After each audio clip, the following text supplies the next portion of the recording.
अस्सलाम वालेकुम। तो कैसे हो यार साहब? Boy from Lincoln. तो मेरी जो यूनिवर्सिटी है वो यूनिवर्सिटी ऑफ लिंकन है। तो आज इसके मतलब मैं आपको बताऊंगा और मेरा पाकिस्तान से यूके तक का सफ़र कैसा रहा, इमिग्रेशन मतलब कैसे क्वेश्चन हुए। तो चलिए वंस बाय वन। और सबसे पहले जो इमिग्रेशन यार, वहाँ तो बाकी आपको पता है इमिग्रेशन का कोई ऐसा टेंशन नहीं है कि आपने सवाल याद करने हैं, रट्टा लगाना है, ये है वो है। सुना था यार, लेकिन कुछ नहीं ऐसे होता। मैंने भी कोई नहीं तैयारी की थी। कुछ नहीं, इमिग्रेशन वाले आपसे पूछते इस्लामाबाद, हाँ आपके पास जो आप सामान ला रहे हैं वो कम हो, बस उधर तो कुछ पूछते ही नहीं है। जस्ट आपकी टिकट वगैरह देखते हैं। और यहाँ यूके में यहाँ थोड़े इमिग्रेशन क्वेश्चन होते हैं। वो क्या होते हैं? वो आपसे जनरल पूछेंगे यार, इसमें घबराने वाली बिल्कुल कोई बात नहीं है। वो आपसे पूछेंगे यूनिवर्सिटी का नाम क्या है और किस कोर्स में स्टडी कर रहे हैं। हाँ, इससे बढ़कर ये पूछ सकते हैं कि आपने ये यूनिवर्सिटी क्यों चूज़ की है। इसके अलावा तो कुछ नहीं पूछते। और फिर अकोमोडेशन का पूछ सकते हैं।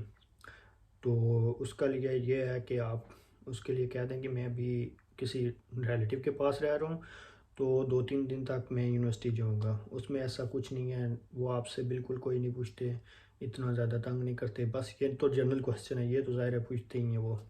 और ज़्यादा क्वेश्चनिंग क्या होगी, मतलब आप पाकिस्तान में किसी यूनिवर्सिटी से करते रहे, यही 2-3 होंगे। इमिग्रेशन बिल्कुल ईजी है यार, कोई टेंशन घबराने वाली बात नहीं है, बिल्कुल ईजी होके ओ जो तो आगे हैं ठीक, जो आ रहे हैं उनके लिए। तो अब हम चलते हैं, ये तो हो गया इमिग्रेशन। अब हमने यूके आके आपने सबसे पहले क्या काम करने हैं, ये बहुत मेन चीज़ है यार, ये माइंड में रखना। तो स्टेप बाय स्टेप हम सबको बताएंगे। पहला स्टेप है, यहाँ आके ना आपने सबसे पहले सिम लेनी है। सिम कोई भी ले लें यार, यहाँ सब सिम बिल्कुल फ्री है। ये नहीं है कि आप कहीं शॉप पे जाएं तो उन्हें कहें सिम तो वो पैसे लेंगे, रुपए लेंगे, ऐसा कुछ नहीं है।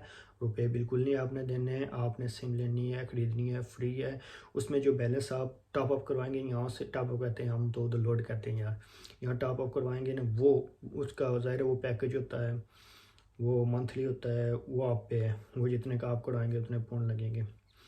तो सिम सबसे पहले बहुत ज़रूरी है, क्योंकि यहाँ सिम के बगैर आप कुछ नहीं कर सकते। फ़ोन, ज़ाहिर है फ़ोन है आपके यहाँ यार, ये है कि पाकिस्तान के जैसे तो नहीं हमें सब कुछ पता हो, हमारे लिए न्यू कंट्री है ये। तो हमें सबसे पहले जो है ना, किसी भी जगह जाना हो तो मैं वहाँ पोस्टल कोड मिलता है, वो पोस्टल कोड अपने मैप पे डालेंगे तो वो आपको वहाँ ले जाएगा। यहाँ पोस्टल कोड के थ्रू है सब कुछ। तो यहाँ और कुछ नहीं है, बस पोस्टल कोड डालेंगे आपको उसी जगह उसी घर ले जाएगा। तो सिम इसलिए ज़रूरी है। और दूसरा ये करना है कि आपने सबसे पहले जाके अपना बीआरपी कार्ड कलेक्ट करना है। बीआरपी इसलिए लाजमी है क्योंकि उसके बाद आपको आगे बताएंगे हम 2-3 सिस्टम। तो पहले अपना बीआरपी कार्ड कलेक्ट करना है। बीआरपी के लिए जो आपको डॉक्यूमेंट चाहिए होंगे, उसके लिए पासपोर्ट है एक, और दूसरा जो आपको मेल आई हुई होगी, जो मेल है वो आपने उनको दिखानी है, और अपना पासपोर्ट दिखाना है, अपना बीआरपी कार्ड कलेक्ट कर लेना है। तो अब आते हैं चौथे स्टेप की तरफ, मतलब जो बीआरपी कलेक्ट किस लिए ज़रूरी था। इसका यह है कि आपने जो बीआरपी लिया है ना, अब उसका इस्तेमाल आएगा। आपने उसके बाद ये होता है कि आपने करनी होती है बैंक अकाउंट यहाँ खुलाना होता है, क्योंकि बैंक अकाउंट यहाँ बहुत लाजमी है। वो खुलाएंगे तो आपका सब कुछ होगा। यहाँ ऑल थ्रू ऑनलाइन बैंकिंग ही होती है। शॉप पे जाएंगे तो कार्ड लेके जाएंगे, हर जगह कार्ड यूज़ होता है, मोस्टली कैश भी यूज़ होती है, लेकिन उसका मैं आपको ये बताऊंगा कि वो क्यों आप कम यूज़ करें। क्योंकि जब आप कैश लेके जाएंगे तो यहाँ भाई पाकिस्तान वाला हिसाब नहीं है, नोटों में होगी, यहाँ पैसों में बात होती है, मतलब पेनीज़ में। तो ज़ाहिर है जब आप कोई चीज़ लेंगे बाकी पेनीज़ बचेंगी, वो ज़्यादा है, आपकी इस तरह पेनीज़ ज़ाया होती रहेंगी। उससे बेस्ट ये है आप कार्ड इस्तेमाल करें, कार्ड के थ्रू ऑनलाइन हो कार्ड। और लोग कहते हैं कि प्रूफ ऑफ आइडेंटिटी मांगते हैं यार, 2-3 ऐसे बैंक हैं जो आपसे प्रूफ ऑफ आइडेंटिटी नहीं मांगते। पहला मैं आपको रेकमेंड करूँगा मोन्जो, दूसरा रेवोल्यूट। लेकिन रेवोल्यूट का ये है वो आपसे चार्ज करते हैं कार्ड के कुछ। मोन्जो बिल्कुल फ्री ऑफ कास्ट है, वो अप्लाई करें ऑनलाइन बैंक के, जैसे हम पाकिस्तान में यूज़ करते थे इजी पैसा और जैज़ कैश। इंडिया में पता नहीं क्या होगा, बांग्लादेश में, वो उसका तो मुझे आइडिया नहीं है, ज़ाहिर है मैं पाकिस्तानी हूँ तो मैं पाकिस्तानी के थ्रू बताऊँगा। तो वो आपकी ऑनलाइन बैंकिंग है, लेकिन इसका यहाँ आपके पास कार्ड होता है, वो हर जगह यूज़ होता है, उसमें पैसे डलवा भी सकते हैं आप, निकलवा भी सकते हैं। एज ATM कार्ड यूज़ होता है, बस उसकी ब्रांचेज़ नहीं होती। दूसरा ब्रांचेज़ वाला एक खुला दें, वो है लॉयड बैंक। उसका ये है कि उसकी ब्रांचेज़ भी हैं, ऑनलाइन भी खुल जाता है। ये 2 बैंक अकाउंट खुला लें। उसके बाद हम आते हैं जी अगले स्टेप पे। तो अगला स्टेप हमारा ये है कि हमने GP रजिस्टर होना है।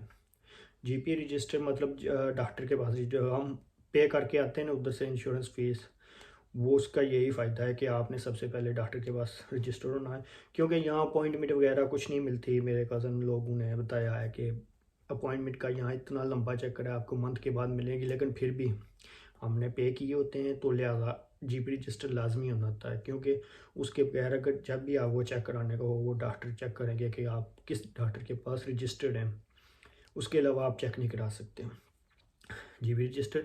उसके लिए यार कहते हैं प्रूफ ऑफ आइडेंटिटी मांगते हैं, कोई नहीं, इतना चल जाता है। BRP आपके पास होना चाहिए, पासपोर्ट। ज़ाहिर है आप स्टूडेंट हैं, हम मैं भी स्टूडेंट साहब ये इधर आते हैं, तो उसके लिए कौन सा बंदा प्रूफ ऑफ एड्रेस मांगे।